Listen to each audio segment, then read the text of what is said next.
안녕하십니까, 장 대표입니다. 자, 소개드릴 코인은 리플코인입니다. 자, 리플코인 오늘 날짜로도 변동성을 엄청나게 보여주면서 750원 라인대를 지지받기 위해 노력하고 있는 모습을 보여주고 있습니다. 자, 이전에도 말씀을 드렸지만 이 700원에서 상승력이 시작했다. 그리고 750원대 다시 한번 조정, 800원대, 그리고 900원대, 그리고 1000원대 이렇게 계단식 상승력을 통해서 움직였던 리플 코인이었기 때문에 다시 이렇게 내려왔던 부분 당연히 힘이 빠지고 지칠 수밖에 없다. 뭐 제가 여러 번 말씀을 드렸죠. 근데 이렇게 떨어졌던 이유 중에 가장 큰 이벤트는 뭐였습니까? 바로 기준금리. 이 금리가 어떻게 움직일지 모르겠다라는 부분과 이란과 이스라엘 전쟁 관련 이 지정학적 리스크가 해당되는 하방 압박을 가져왔다. 그리고 물론 리플 코인의 고질적인 문제가 뭡니까? 바로 SEC. 이 미국의 증권위원회가 이 리플 코인 너인 증권이니까 증권법을 따라라. 3년 내내 법정 공방을 펼치다 보니까 이러한 이벤트들이 다시 한번 시장을 엄청나게 눌러냈고 재차 700원을 확인하는 모습을 여러 번 확인했다. 그리고 다시 한번 지역이 750원 라인을 어떻게 지지받느냐 그게 더욱더 중요할 수밖에 없는 현재 모습이라는 거. 자, 저희가 우리 리플 코인을 투자할 때 어떠한 부분 때문에 우리는 리플을 투자합니까? 바로 리플 코인의 상승에 대한 모멘텀이 무엇이 있는지를 우리 먼저 한번 체크를 해봐야 되겠죠. 자, 리플 코인의 모멘텀 뭐가 있습니까? CBDC라는 디지털 화폐. 이 CBDC가 뭔지 다들 아시죠? 종이 지폐, 동전들 우리 이제 이용 안 합니다. 벌써 신용카드만 이용하고 있는데 이 부분이 이제는 디지털 화폐로 바뀐다. 이 CBDC가 바로 디지털 화폐의 중추적인 역할을 하고 있는 리플 코인의 강력한 상승 모멘텀이다. 라고 우리는 판단할 수가 있죠. 두 번째로 뭐가 있습니까? 코인과 코인의 송금 시스템을 구축하고 있다. 세 번째로 뭐가 있죠? 뭐 리플랩스의 IPO부터 ETF, 이 리플의 ETF도 나올 확률이 높다. 그리고 스테이블 코인까지도 계속적인 이벤트가 쭉쭉 나오는 그 부분. 이게 바로 리플 코인이 갖고 있는 상승에 대한 모멘텀입니다. 근데 SEC가 시장을 압박하면서 압박을 주고 있고 당연히 기준금리라는 거는 전체적인 시장의 움직임을 만들어내고 있으니까 주식과 코인 시장 동시다발적으로 영향을 주고 있습니다. 근데 여기서 말하는 SEC, 미국의 증권위원회가 이제 힘이 좀 약해졌다라고 이야기를 하고 있죠. 그 말인즉슨 뭡니까? 2024년도 미국의 대통령 선거가 있는 이 부분에서 어떻게 결정될지 모르는 그 부분에 SEC는 점차적으로 힘이 빠질 수밖에 없다라고 말씀드렸어요. 자, 지금 우리가 정리 한번 싹 해봤거든요. 리플 코인의 상승 모멘텀은 무엇이 있을까? 그리고 리플 코인을 압박했던 요인은 어떤 게 있었다. 이 부분을 통해서 우리는 어떻게 매매 대응을 하느냐? 그게 더욱더 중요할 수밖에 없겠죠. 그래서 오늘 이 영상에서는 리플 코인 물론 힘이 빠지게끔 다시 700원까지 떨어졌으니까 엄청나게 힘이 빠지는데 이 부분을 어떻게 이용하는지에 따라서 우린 매수와 매도의 관점을 다시 한번 가져갈 수가 있겠고 비중 관리를 어떻게 하는지에 따라서 수익과는 틀려질 수밖에 없겠고 마찬가지로 우리가 이 고래가 계속적으로 매집하고 있습니다라고 여러 번 말씀을 드렸는데 고래가 매집하는 건 그냥 계속 매수만 하고 있다라는 이야기가 아닙니다. 얘네들은 단기 차익 실현 물량은 무조건 나올 수밖에 없어요. 차익 실현 물량이 나온다. 매도 시점에 매도줌을 걸어놔서 더 이상 못 올라가게 막고 떨궈져 나가는 물량을 다시 재매수한다. 이게 고래가 이용하고 있는 자전거래다. 라고 여러 번 말씀을 드렸죠.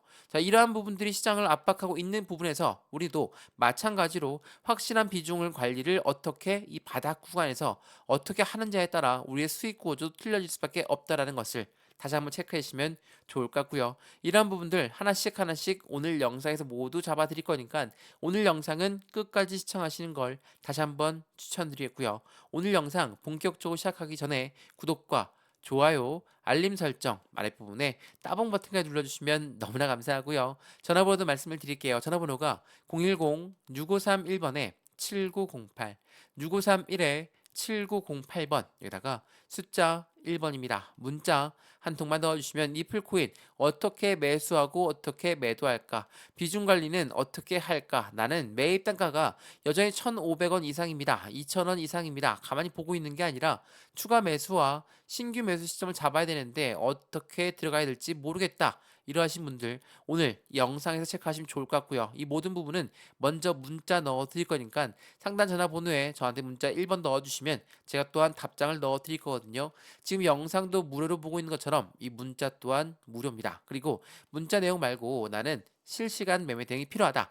아랫부분에 링크 클릭하시면 카톡방으로 바로 연결되실 거니까 카톡방 들어와서 실시간 매매 대응 받아도 충분하다는 거. 이 두 가지 모두가 다 무료니까 먼저 문자를 받아보시고 마음에 든다. 그때 카톡방 들어와도 상관없습니다. 근데 문자 받아봤는데 아무것도 아니다. 그냥 버려도 상관없다라는 거. 다시 한번 체크하시면 너무 좋겠습니다.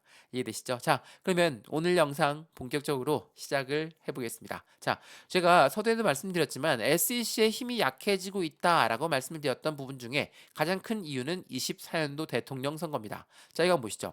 미국의 대통령 선거를 앞두고 신코인 행보를 벌이고 있는 도널드 트럼프 미국 전 대통령은 디지털 자산 대선 자금을 나는 코인으로 수용하겠다. 자, 이게 굉장히 이슈가 클 수밖에 없어요. 왜? 이 도널드 트럼프는 굉장히 코인 시장에는 코인 시장만큼은 굉장히 회의적이었습니다. 근데 요 사람이 이렇게 바뀌었죠. 당연히 공약을 펼치고 이 공약을 마트랑 내는 건 민주당과 공화당이 싸워서 이겨내야지 확실하게 투표에 성공할 수가 있는 건데 도널드 트럼프는 공화당입니다. 기업 친화적인 공화당인데 코인 시장만큼은 그렇게나 친화적이지 않았거든요. 근데 이제는 그 부분이 바뀌었다.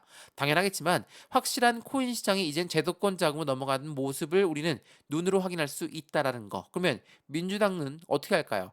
조 바이든 현재 미 대통령은 어떻게 하겠습니까? 당연히 따라갈 수밖에 없겠죠. 그렇기 때문에 SEC가 이더리움의 ETF를 빠르게 성공시킨 것도 바로 이 민주당 해당되는 바이든 대통령의 큰 입김이 불어가지 않았을까 우리는 판단하고 있습니다. 그만큼 SEC는 이제 전반적으로 힘이 좀 약해질 수밖에 없는 시점에 도달했다. 그리고 여기 뉴스에서 보시면 비트코인, 리플, 이더리움 포함한 8종의 디지털 자산을 수용하겠다.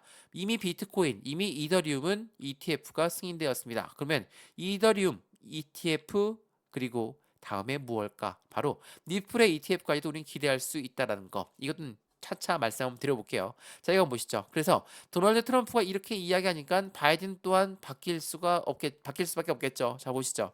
자, 5월 22일에 나왔던 뉴스거든요. 외신 바이든 행정부는 암호화폐 규제 완화로 입장을 선회하고 있다. 자, SEC의 편을 들어줬던 게 바로 엊그제였습니다. 근데 어떻게 합니까? 바이든은 거부권 행사의 가능 기한을 연기했다. 이건 무엇을 말하죠? 자, 은행들이 암호화폐 보유가 안 됐었습니다. 지금도 안 되고 있거든요. 근데 이 부분을 이제는 보유할 수 있도록 무효하자 이런 결의안이 발의가 되다 보니까 이게 하원 바로 공화당은 통과했고 상원 민주당도 통과했습니다. 근데 마지막 바이든만 남아 있는데 바이든은 이전부터 말씀했습니다. SEC의 힘을 약하게 되는 부분이기 때문에 난 거부권을 행사할 것이다. 근데 거부권을 행사하는 걸 기간을 연기했죠. 그 말인 뉴스는 이제 바이든도 눈치를 보고 있다라는 거. 이게 매우 중요할 수밖에 없어요. 눈치를 볼 수밖에 없는 이유는 여기 나와 있습니다. 자, 보시면 미국 SEC가 이더리움 현물 ETF에 승인을 했던 당일날 덱스의 거래량이 112억 달러를 돌파했어요. 덱스는 말 그대로 개인 간의 거래를 말합니다. 개인 간의 거래. 이건 곧 뭐라고 얘기합니까? 당연히 투표를 할 수 있는 그 개인들이 거래를 했다라고 볼 수 있죠. 근데 얼마라고요? 112억 달러를 돌파했어요. 여기에 의미를 부여하는 이유는 뭡니까? 바로 미국의 대통령 선거가 앞에 두고 있는 시점에서 당연하겠지만 이 부분은 확실한 투표권자들이 그만큼 많이 보유하고 있다. SEC가 힘을 계속적으로 누리면서 이더리움도 증권이야, 리플도 증권이야 이렇게 하고 있으면 투표에 성공할 수가 없겠죠. 당선될 확률이 떨어지겠죠. 이러한 부분들이 전반적으로 시장을 영향을 주고 있다라는 거. 말 그대로 리플 CEO도 이전부터 이야기했지만 리플 CEO는 뭐라고 얘기했습니까? 더 많은 ETF는 나올 수밖에 없다. 더 많은 현물 ETF의 등장은 당연한 일이고 리플 ETF 또한 우리도 기대하고 있다라는 거. 그래서 리플의 강력한 상승 모멘텀을 계속적으로 유지할 수 있었던 것이고 마찬가지로 리플의 강세 추세 반전은 언제쯤 나올 것인가? 리플과 SEC 소송의 합의에 대한 기대감은 당연히 빠르게 나올 수밖에 없겠죠. 지금 대통령 선거를 앞두고 있다고 말씀드렸습니다. SEC가 언제까지 힘을 뻗치면서 압박을 할 수 있을까? 이거는 그렇게 될 수가 없다라는 거. 이것을 다시 한번 체크해 보시면 너무나 좋을 것 같아요. 그렇기 때문에 현재 이 시점에 코인베이스가 뉴욕에서 다시 한번 리플의 거래를 재개 시청했다는 거. 이게 의미하는 바가 굉장히 크거든요.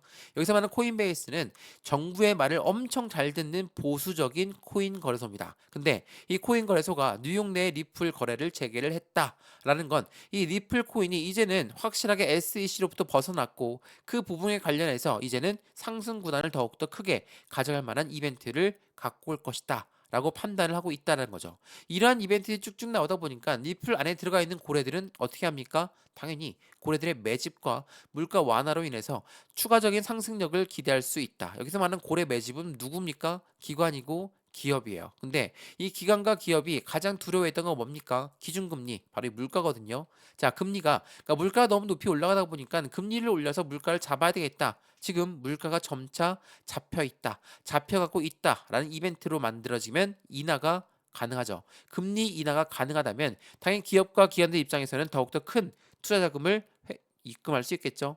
유동성 자금이 추가적으로 나온다는 건 추가적인 슈팅 구간이 나올 수밖에 없다는 것을 이야기한다는 거. 다시 한번 그 부분을 연동적으로 생각하시면 좋을 것 같고요. 이것도 한번 보시죠.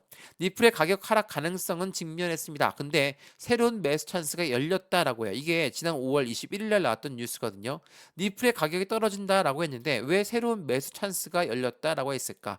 당연히 리플 코인의 상승 모멘텀에는 변동이 없는 그 부분이 변함이 없다. 그리고 SEC의 힘이 약해지기 때문에 다시 한번 상승 구간을 가져갈 것이다. 자, 여기 주봉을 한번 보시죠. 제가 리플 코인을 말할 때 일봉을 보면서 말씀을 드리지만 주봉을 통해서 어떤 움직임이 보입니까? 좀 우상향 패턴을 그대로 유지하고 있는 분은 보여요. 우상향으로 움직인다. 추세가 계속적으로 위로 올라가고 있다. 물론 고점에 매수하셨던 분들은 힘이 빠질 수밖에 없죠. 고점에 매수했으니까 올라가다가도 떨어지고 올라가다가도 떨어지고 이러한 부분이 반복되다 보니까 지칠 수밖에 없는 부분인데 이 부분을 반대로 생각하시면 이 저점에 매수했다면 어떻습니까? 확실한 수익 구간을 지금 만들어가고 있겠죠. 제가 매매 대응을 어떻게 하느냐가 중요하다고 말씀드렸던 건 여기 고점에서 매수했다고 치죠. 근데 그러면 가만히 있겠습니까? 저점에 내려오고 브레이크 라인 잡았을 때 여기가 바로 추가 매수 타이밍, 신규 매수 타이밍이었어요. 마찬가지로 지금도 이 타이밍을 못 잡으면 우리의 매수 단가는 그대로 높은 단가 있겠죠. 매수 단가가 올라가는 걸 기다리는 게 아니라 추가 매수와 신규 매수를 통해서 매입 단가를 낮추고 수익권 높이는 부분이 지금 필요할 수밖에 없다라는 거. 그 부분을 다시 한번 체크해 보시면 너무나 좋을 것 같고요. 마찬가지로 리플 코인 강력한 상승 모멘텀들은 엄청나게 많다라고 말씀드렸어요. 그렇기 때문에 IMF라는 국제통화기금 또한 리플과 손을 맞잡고 CBDC를 개발하고 있고 미국 연준위원은 뭐라고 했습니까? 우리가 이 CBDC, 달러의 CBDC가 늦어지게 되면 달러의 입지가 위협을 가할 수 있다. 왜 미국은 CBDC의 후진국이란 말이 나올까? 당연하겠지만 리플을 압박하고 있는 이 시점에서 당연히 발전 속도가 느릴 수밖에 없겠죠. 그 부분을 알고 있는 미국 정부 입장에서도 법원에서 SEC, 리플 이제 그만 싸우고 빨리 합의해라 라고 이야기를 하고 있다라는 것을 다시 한번 확인하시고 체크하시면 더욱더 좋을 것 같습니다. 이해되시죠? 자, 오늘 리플코인 영상은 여기까지입니다. 오늘 날짜도 변동성을 많이 보이면서 속이 좀 상하는데 지금 이 시점에 우리 어떻게 대응하느냐에 따라 우리들의 미래적인 수익과는 틀려질 수밖에 없다라는 거 다시 한번 확인하시면 더욱더 좋을 것 같습니다. 이해되시죠? 자, 오늘 영상 여기까지입니다. 리플코인 영상 유익하였으면 구독과 좋아요, 알림 설정 아랫부분에 따봉 버튼까지 눌러주시면 너무나 감사하고요. 전화번호도 말씀을 드릴게요. 전화번호가 010-6531번에 7908, 6531에 7908번 여기다가 숫자 1번입니다. 문자 한 통만 넣어주시면 이 모든 부분 먼저 문자 넣어드릴 거니까 영상도 무료로 보신 것처럼 이 문자 또한 무료입니다. 문자 먼저 받아보시고 마음에 드는지 안 드는지 안 드시면 그냥 버려도 상관없습니다. 저한테 문자 보내시는 것도 무료, 제가 답장 넣어드린 것도 무료라는 거 다시 한번 확인하시고요. 문자 보내는 게 번거롭다면 아랫부분에 링크 있습니다. 이 링크 클릭하시면 카톡방으로 연결되실 거니까 톡방에 들어오시든 문자 받아보시든 상관없으니까 안정적인 수익권을 같이 만들어 가시면 더욱더 좋을 것 같습니다. 이해되시죠? 영상 여기까지입니다. 언제나 성공적인 투자 정말 진심으로 기원합니다. 감사합니다.